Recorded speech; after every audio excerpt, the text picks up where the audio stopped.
ఆస్తులు పెంచుకొని ప్రజలకు సేవ చేయాలని చెప్పి నర్సాపూర్లో మెదక్లో మేము పోయి వరకు చర్చించిన తర్వాత అందరు మహిళలు కూడా నేను మళ్ళీ పోయి వాళ్ళ గ్రూప్లలో పోయి కలిసి ఫోటోలు దిగి వారందరినీ అడగడం జరిగింది.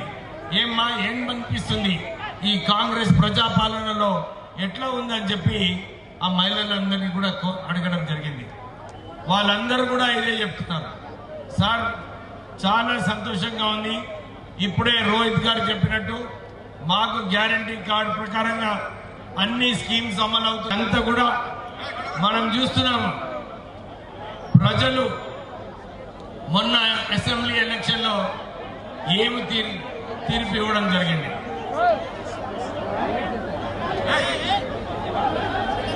మెదక్ ప్రజలందరూ కూడా ఈ రోజు ఈ ర్యాలీ తీసినప్పుడు అందరూ కూడా ప్రేమతోని మా అందరికీ వేవ్ చేస్తూ వారి ఏదైతే కాంగ్రెస్ పార్టీ మీద భరోసా ఉందో నమ్మకం ఉందో వారందరూ కూడా మనకు చూపించడం జరిగింది.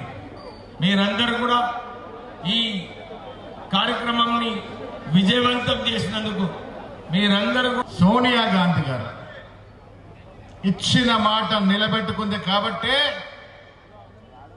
చిన్న రేషన్ కార్డుల వరకు, సన్న బియ్యం వరకు, రైతు రుణమాఫీ వరకు, రైతు భరోసా వరకు మాట నిలబెట్టుకుంటున్నామా లేదా?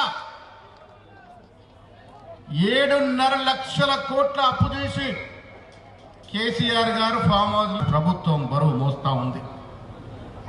ప్రజల అవసరాలని గుర్తించి ప్రజల ఆశలు ఆకాంక్షలు సన్న బియ్యం తినాలని 1కి 6 కిలోల చొప్పున బియ్యం ఇస్తున్నటువంటి సందర్భం.